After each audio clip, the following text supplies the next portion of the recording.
Some British cars were never the fastest. Some weren't the most luxurious. But they all shared one incredible quality. They simply refused to die. While other cars disappeared into scrapyards, these machines kept starting every morning, year after year, often with hundreds of thousands of miles already behind them. Many owners eventually discovered something surprising. The car outlasted almost everything else. But this isn't a list of bad cars, quite the opposite. These were Britain's toughest survivors. If you've ever owned one of these legends, let us know in the comments. Now let's begin. Number 10. Morris Minor. The Morris Minor wasn't designed to become immortal. It was simply built to give ordinary British families affordable transport after the Second World War. Yet somehow, it became one of Britain's longest-serving cars. Introduced in 1948, the Minor quickly won over drivers with its simple engineering, comfortable ride, and surprisingly practical design. Mechanics loved working on them. Parts were inexpensive, repairs were straightforward, and owners often carried out maintenance themselves on the driveway. That simplicity became the secret to its survival. While more complicated cars developed expensive faults, the Morris Minor usually needed nothing more than basic servicing to continue running. Even when rust eventually appeared, many owners chose to repair the body rather than replace the car. The engine itself became famous for lasting, astonishing mileages. Stories of miners covering 200,000 or even 300,000 miles became surprisingly common. Across villages, farms, and small towns, the same Morris Minor often remained in service for decades. Some families even passed them down through generations. Children who learned to drive in a Minor later watched their own children learn behind exactly the same steering wheel. Today, thousands still survive. Not because they were fast, not because they were glamorous, but because they simply refused to give up. Yet Britain's next car became even more famous for surviving almost anything its owners could throw at it. Number 9. Austin A35. If there was ever a small British car that laughed at hard work, it was the Austin A35. Launched during the 1950s, it immediately became popular with families, shopkeepers, and tradesmen across Britain. The little Austin wasn't powerful. It wasn't exciting, but it possessed something many expensive cars lacked: unbelievable reliability. Owners drove them to work every day. Delivery drivers overloaded them with goods. Farmers bounced them across rough country lanes. Somehow, they kept going. Its small A-series engine earned a reputation for incredible toughness. Oil changes were often forgotten. Maintenance wasn't always perfect. Yet the engine continued running without complaint. Many mechanics joked that the A35 would probably survive longer than its owner. The gearbox proved equally dependable. Its lightweight construction reduced stress on almost every mechanical component. Even fuel consumption impressed drivers during times when petrol prices caused constant concern. One retired owner later admitted that his A35 started every single winter morning for over 15 years. He eventually sold it, not because it stopped working, because he simply fancied something newer. The car was still running decades later. But while the A35 became famous for reliability, Britain's next car survived something even harder. Teenage drivers. Number 8. Ford Anglia. Most people remember the Ford Anglia because of its distinctive backwards sloping rear window. But owners remember something completely different: its toughness. During the 1960s, the Anglia became one of Britain's favorite first cars. Young drivers bought them cheaply. Families relied on them daily. Driving schools used them endlessly. Few vehicles experience harder lives than first cars. Gear changes were missed. Clutches suffered. Engines were pushed far beyond their limits. Yet the Anglia somehow survived. Its Kent engine became one of Ford's greatest engineering successes. Simple, dependable, and remarkably durable. Many examples covered enormous distances despite receiving very little mechanical sympathy. The suspension also proved stronger than many expected. Britain's roads during the 1960s weren't always smooth. Potholes, rough country lanes, and uneven surfaces punished countless family cars. The Anglia simply carried on. Owners often joked that the body might rust before the engine ever failed. Even today, surviving Anglias continue appearing at classic car shows, still running beautifully after more than 60 years. Few cars can make that claim.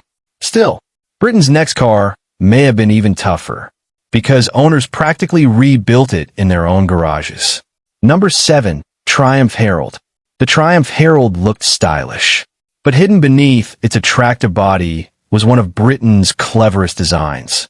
Unlike many family cars of its era, the Herald featured a separate chassis that made repairs far easier. Damaged panels could simply be removed and replaced. Rust didn't automatically mean the end of the car. Owners loved this feature. Instead of sending worn-out Heralds to scrapyards, they repaired them. Weekend mechanics kept countless Heralds alive using basic tools at home. The little four-cylinder engine also developed an excellent reputation. It wasn't especially powerful, but it happily covered huge mileages when serviced properly. Its turning circle became another unexpected advantage. Drivers could maneuver through tiny village streets with ease. That made the Herald popular with everyone from young families to elderly motorists. Many examples remained daily transport well into the 1980s, long after newer cars had come and gone. Perhaps its greatest strength wasn't any single mechanical component. It was the fact that almost everything could be fixed. That simple philosophy kept thousands alive. But halfway through our countdown, the cars become even tougher, because the next British legend became famous all over the world for refusing to break. Number 6. Mini Classic. Few cars have worked harder than the original Mini. It transported families, delivered groceries, carried tradesmen's tools, even competed successfully in international rallying. Very few cars have lived so many different lives. Introduced in 1959, the Mini completely changed small car design. Its tiny dimensions hid an incredibly spacious interior, allowing 4 adults to travel comfortably despite the car's compact size. Owners quickly discovered something else. The Mini was almost impossible to wear out. Its A-Series engine had already proven itself in other British cars, but inside the lightweight Mini, it seemed almost unstoppable. Many owners admitted they treated their Minis terribly. Late oil changes, heavy loads, thousands of stop-start journeys. Yet every morning, the little engine usually fired into life. Delivery companies loved them. Driving instructors trusted them. Families relied on them for decades. Many Minis remained daily transport for over 20 years. Some even survived several owners without ever needing a major rebuild. Mechanics often joked that if a Mini stopped running, it usually wasn't because the engine had failed. It was because the owner had forgotten to put fuel in it. Today, the surviving original Minis are treasured classics. But Britain's next car became famous for surviving conditions far worse than city traffic. Number 5. Land Rover Series II. Some vehicles were built for roads. The Land Rover Series II was built for everywhere else. Farmers depended on them. Builders relied on them. Foresters trusted them. Even the British military used Land Rovers in some of the harshest environments imaginable. Mud, snow, rocky tracks, flooded fields. None of it seemed to matter. The aluminium body resisted corrosion far better than many rivals, while its simple mechanical layout meant repairs could often be completed with basic hand tools. Owners became fiercely loyal. Many Land Rovers remained on the same farms for 30 or 40 years. Some accumulated mileages that nobody bothered recording anymore. The engines weren't especially fast, but they delivered dependable pulling power day after day. Countless stories exist of Series 2s being abandoned in fields for years, only to start again after a fresh battery and clean fuel. That kind of reputation doesn't happen by accident. It happens because the vehicle genuinely earns it. Yet Britain's next car proved toughness didn't have to come from a rugged off-roader. It arrived wearing a smart executive suit. Number 4. Rover P6. Luxury cars aren't usually famous for reliability. The Rover P6 became one of the rare exceptions. When it launched in the 1960s, the P6 introduced advanced engineering rarely seen in British family cars. Independent suspension, strong safety design, excellent ride comfort. But hidden beneath the refinement was remarkable durability. Owners regularly covered enormous mileages without major mechanical problems. The smooth engines lasted for years. The suspension handled Britain's rough roads surprisingly well. Police forces even trusted the Rover P6 because they knew it could withstand constant high-speed patrol work. Many examples remained in daily service long after newer executive cars had become unreliable or expensive to maintain. Former owners often described the P6 as one of the best-built British saloons ever produced. It combined comfort with genuine toughness. Few cars managed both. But Britain's top three became legends for surviving mileages that seemed almost impossible. Number 3. Jaguar XJ6. The Jaguar XJ6 looked like a luxury car. It drove like a luxury car. Yet beneath its elegant appearance lived one of Britain's most durable long-distance cruisers. Taxi companies discovered this surprisingly early. Many XJ6s spent years covering incredible distances while transporting passengers across Britain. Its smooth, straight-six engine became the star of the show. Quiet, powerful, and capable of astonishing mileages when maintained properly. Owners frequently reported covering well over 250,000 miles. Some traveled much further. Despite its reputation for refinement, the XJ6 handled motorway journeys with remarkable ease. Long-distance drivers often arrived feeling fresher than they would in many smaller family cars. Mechanics respected the engine. Drivers respected the comfort. Passengers respected the experience. The XJ6 proved that durability didn't have to mean sacrificing luxury.